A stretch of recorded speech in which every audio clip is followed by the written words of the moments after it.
Bonjour tout le monde, ici c'est Veitiaré et je suis ravie d'être avec vous aujourd'hui. Je vais prendre des lames, j'ai déjà pris des lames en fait, tout simplement. Comme d'habitude, je vous demanderai de vous écouter vos ressentis corporels qui peuvent passer aussi par un émotionnel qui vous submerge ou bien qui vous titille. Voilà, donc écoutez, prenez vraiment ce qui fait sens pour vous, comme d'habitude. Aujourd'hui, nous sommes le 13. Et j'ai de l'ordre de quelque chose qui est oppressant. J'ai quelque chose qui est oppressant depuis ce matin, comme s'il y avait un cap difficile à passer justement parce qu'il y a quelque chose qui nous oppresse, qui nous plombe. Difficulté à passer le cap. Voilà, j'ai de l'ordre de la difficulté de passer le cap. Pourtant, c'est un passage qui est pour moi important et qui est important. On me montre l'importance de passer cette porte. euh, Parce qu'il y a de la lumière derrière, parce qu'il y a un chemin qui est beau derrière. Mais c'est comme si on avait peur en fait, hein. C'est comme si on était... j'ai des personnes qui ne sont pas encore dans un lâcher-prise. Lâcher-prise, ça ne veut pas dire ne, y aller la petite fleur entre les lèvres et puis sans rien faire, sans s'en moquer, etc. Lâcher prise, c'est ok, j'ai fait tout ce qu'il y avait à faire dans ma vie là pour obtenir ce que je souhaitais. Après, le reste, je ne contrôle pas. Donc, j'avance. Je suis le mouvement. Et j'ai l'impression que là, j'ai des personnes qui ne sont pas encore dans ce lâcher prise, qui ne suivent pas le mouvement et qui ont un besoin de contrôler. L'inconnu leur fait peur. J'ai l'impression que l'inconnu fait peur actuellement. Cet inconnu, cette mort. C'est vrai que la mort en soi, on peut déjà, nous, en tant qu'être humain, avoir peur de la mort. Parce qu'on ne sait pas ce qu'il y a derrière. J'en parle beaucoup plus facilement aussi, c'est parce que j'avais au tout début une façon, à un moment donné, plus exactement, pas au tout début, à un moment donné de ma vie, j'ai perdu cette façon de voir la mort. Et je suis redevenue très... Je trouve pas le mot, mais je vais le dire autrement du coup. J'ai commencé à considérer la mort comme une mort définitive. Jusqu'au moment où, par différents signes, par différentes synchronicités, par différentes expériences, je me suis retrouvée en contact avec des défunts, dont ma maman. C'est là que j'ai commencé à voir que la mort n'était pas la mort, recommencer à voir que la mort n'était pas la mort. Donc ici, j'ai des gens qui sont un peu sur cet esprit-là. Si je passe le cap, je ne sais pas ce qu'il y a derrière, je vais mourir et je n'aurai plus rien. Donc je m'accroche à du vécu. Ok. Alors que derrière, c'est très lumineux. Ok. On va aller voir un peu plus loin. Digérer. Quelque chose te pèse et ne passe pas. Cette émotion bloquée, tu n'arrives pas à la digérer. Reconnais son existence, accepte sa présence et perçois ses enseignements pour t'en libérer. C'est amusant parce que là, j'ai une question de digestion et j'ai fait tout dernièrement, je vous ai raconté tout dernièrement mon expérience sur le moment de la solitude. Et quand on est dans la solitude, c'est une façon aussi de justement d'aller voir puisqu'on n'est pas chamboulé par l'extérieur, d'aller voir les émotions qui sont bloquées en nous, de façon à les regarder d'un œil neutre, de façon à pouvoir aussi dans ce temps de solitude la digérer. D'accord. Donc c'est reconnaître ce qui se passe à l'intérieur de soi et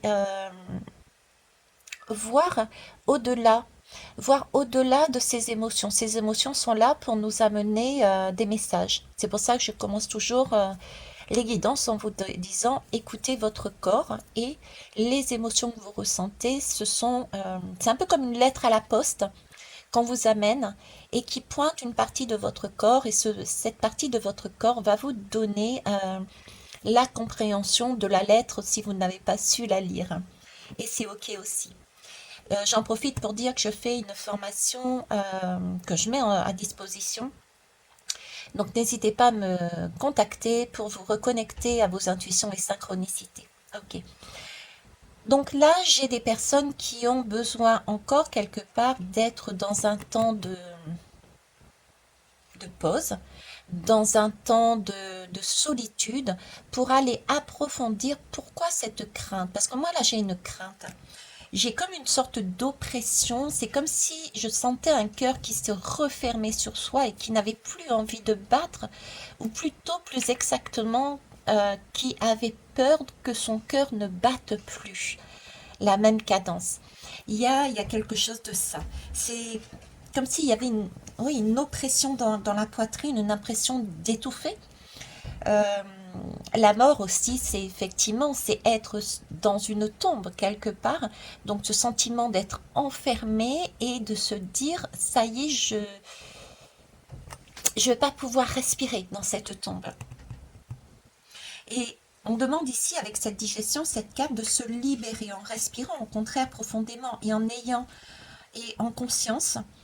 Euh, c'est peut-être aussi ce conseil, oui, posez-vous et respirez en conscience. Voyez la circulation de l'air qui passe en vous. Ça permettra aussi de chasser peut-être cette façon de voir la mort.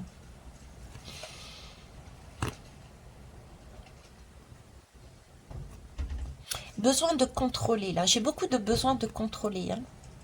Contrôler son bien-être. Contrôler son bien-être, sa sécurité. J'ai quelque chose de... On s'accroche à quelque chose par crainte de. Et du coup, on est oppressé. On ne vit plus, on ne respire plus. On ne passe plus le cap. On va aller voir plus loin. Je vais prendre laquelle. Je ne sais plus laquelle j'avais tiré un peu en premier, en deuxième, ça n'a pas d'importance. Allez, tap, tap, tap. On va aller par ici. Le perfectionniste. Ah ben voilà. Vous voyez, c'est ce que je disais en fait là. Le perfectionniste, c'est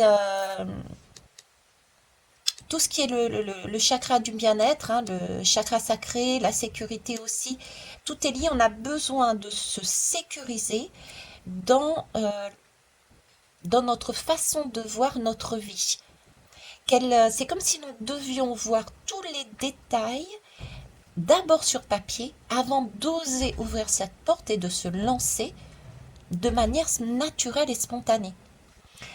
L'artiste de base, j'ai une contradiction dans cette là, parce que l'artiste de base se fie à ses ressentis, se fie à ce qu'il reçoit, c'est quelque chose de naturel, de fluide. Ça, on met pas, un artiste ne se met pas devant une feuille. En tout cas, moi je le conçois pas comme ça. Peut-être y en a-t-il effectivement. Je ne détiens pas la vérité, mais un artiste ne se met pas sur un bureau avec une feuille en disant bon bah je vais faire ça puis ça puis ça puis ça etc. Et puis je vais penser à ça donc je vais le noter et ensuite il prend sa toile et ensuite il peint. L'artiste il le fait de manière instinctive, il le fait de manière naturelle, il le fait euh, parce qu'il a une confiance en soi, il sait que la beauté se trouve à l'intérieur de soi. Il ne sait pas forcément quel va être le résultat, il ne sait même pas l'objectif. Le résultat n'est pas l'objectif, hein, quelque part. Le résultat, j'en reviens aux premières guidances qu'on m'a toujours dites, c'est le chemin qui est important, ce n'est pas le résultat qui est important.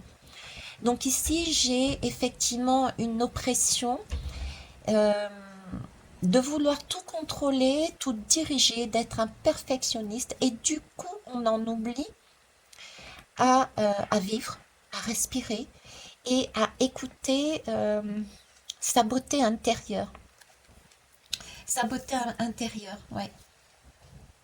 Vous voyez, c'est un peu être éternellement insatisfait et insatisfaite. C'est se dire, mais j'y vais pas, je ne passe pas la porte parce que je ne suis pas assurée de ce qu'il va y avoir derrière, donc au final, on n'avance jamais. On n'a pas ce côté bestial, entre guillemets, instinctif, on y va, on verra bien ce que ça donne. Hein. J'ai ça. Ok.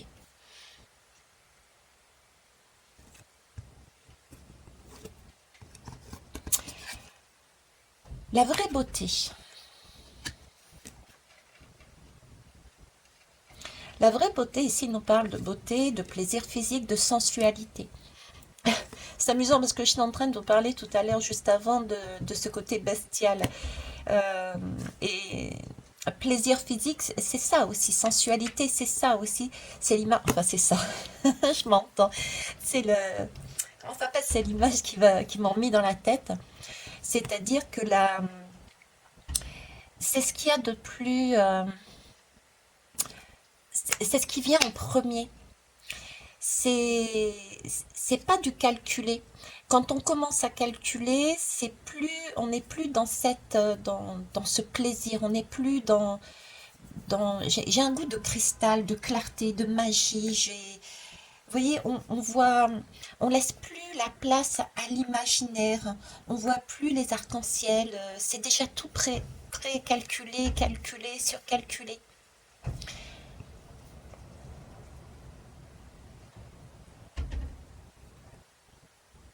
La vraie beauté se révèle au fur et à mesure. La vraie beauté, on l'a déjà à l'intérieur de soi. Et alors là, on me focalise sur cette lame. J'ai un couple ici. Symboliquement, hein, j'ai un couple. Attention à ma définition de couple. Ça peut être, comme je vous dis toujours, couple amoureux, couple familial, amical, professionnel, etc. Mais là, j'ai un couple. C'est comme si là, on est en train de me dire dans cette guidance, c'est qu'il y a des personnes là qui ont besoin de se faire une pause, hum, de s'interroger, d'aller plus loin, d'aller dans une forme de solitude, pour aller s'interroger. Pourquoi cette envie, ce besoin de d'être perfectionniste? Parce que ça les empêche de passer un cap. Ça, c'est la première chose. La deuxième chose, j'ai ce couple ici, c'est comme si on était en train de me dire, attention, être perfectionniste et exigeant à ce point ne laisse pas de marge à l'autre, en fait, de s'exprimer. Euh, Il y a un côté, la vraie beauté se découvre. Et si on met tout en place dans le cadre d'un partenariat, s'il y a une personne qui met tout en place dans le cadre d'un partenariat, l'autre peut se sentir lésé parce qu'elle ne retrouve pas sa place pour y mettre sa magie. J'ai ce côté-là. Vous voyez, j'ai une toile avec un dessin, ok, une expression d'une personne, et j'ai un artiste en face avec sa palette qui est là, et ben, je fais quoi? Le dessin est en totalité fait quelque part. Où est ma place dedans? Donc attention au perfectionnisme, parce que de toute manière, de toute façon, de par mon expérience, je l'ai bien vu dernièrement, euh, la beauté, c'est justement accepter ses imperfections. On a besoin de nos imperfections. Ce sont ces imperfections qui permettent de révéler aussi la beauté chez l'autre. Si on est parfaite en tout point, on devient perfectionniste. On ne laisse pas la place aux autres. Les imperfections sont ces petits détails que j'adore, qui font dire que, waouh, elle est parfaite cette personne parce qu'elle a des imperfections. Elle a un petit truc en plus, hein. Vous voyez, c'est ce côté-là qu'on essaye de me faire exprimer à travers cette lame. Ne pas laisser la place. J'ai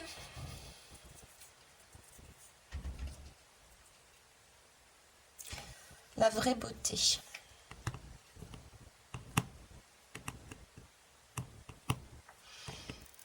Comment vous dire, il faut aller au-delà, au-delà du regard, au-delà des apparences. Voir les choses au-delà des apparences. Euh, Ici, j'ai une personne peut-être qui par crainte de l'inconnu,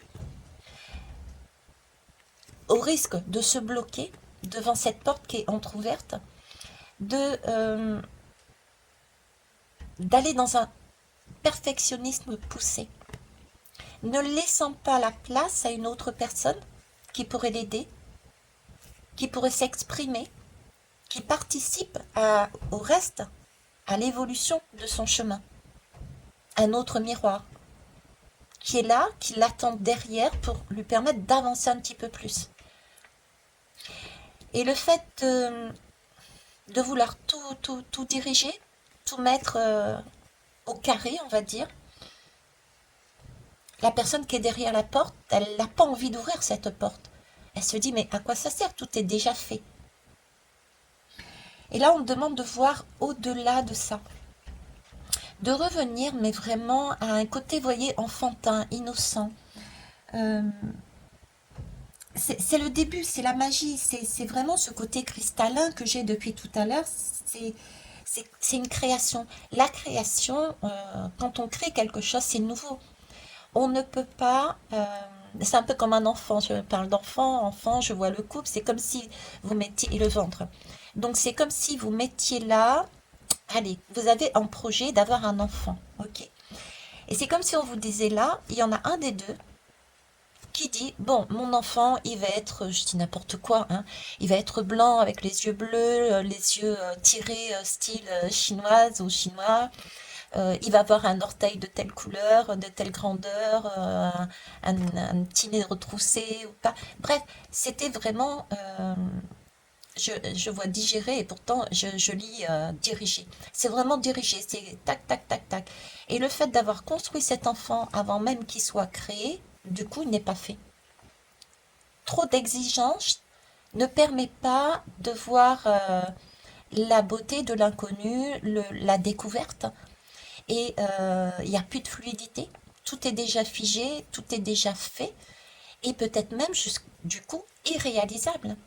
Parce que ça ne laisse pas la possibilité à d'autres personnes, à d'autres mouvements, à d'autres synchronicités, à d'autres hasards, à d'autres deuxièmes chances. Mettez le mot que vous voulez, d'intervenir dans cette création. Vous êtes donc là dans une position d'isolement.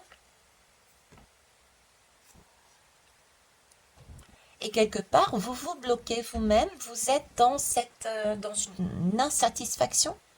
Insatisfaction, oui, mais que vous avez créé vous-même parce que vous ne laissez pas les autres rentrer dans votre création.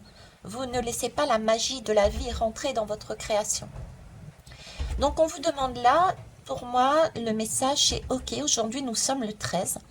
Oui, il y a une mort pour une renaissance. Il y a quelque chose dans votre vie qui passe un cap, qui doit passer un cap.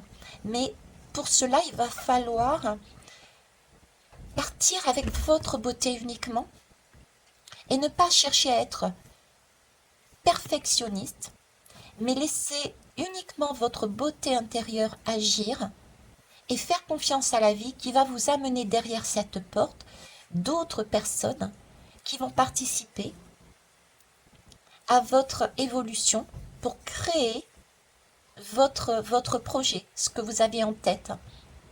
Et c'est là que ce sera beau, parce que c'est une co-création, parce que ce sera juste en fonction d'un timing, parce que ça correspondra aux différentes étapes. Un projet, c'est différentes étapes. Une grossesse, c'est 9 mois. Sans compter le temps d'avant, ou bien il faut bien s'exercer entre guillemets, je peux pas dire autrement sur la chaîne. Donc, avant que du début jusqu'à la fin, jusqu'à l'accouchement, il y a un temps donné. Un minimum de 9 mois. Ok. Donc là, on nous demande de remettre de l'arc-en-ciel, de sortir de cet enfermement, vous êtes sous terre, vous avez la sensation d'être bloqué dans une tombe, vous ne pouvez plus respirer, on vous demande de respirer. Respirez par le ventre.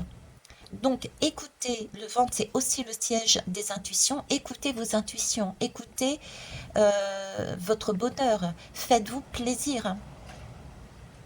Je viens de réaliser, on est là quand même sur le plaisir, et ici on est sur un plaisir physique et sensualité. Remettez de la douceur, remettez des énergies de beauté, je sais plus comment dire. Je vais arrêter là. Euh, C'était le message que je devais faire passer aujourd'hui. Je vous remercie pour vos retours, pour votre temps. J'espère que vous passerez une très bonne journée. J'ai envie de dire une très bonne digestion, une très bonne renaissance et laissez la magie de l'univers opérer. Vous n'êtes pas seul. Il y a de très belles personnes qui sont autour de vous qui aussi veulent contribuer à leur manière, même si elle ne correspondra pas exactement à ce que vous vouliez. C'est leur mode d'expression, tout simplement. Vous avez fait votre toile avec un crayon, un stylo, ok.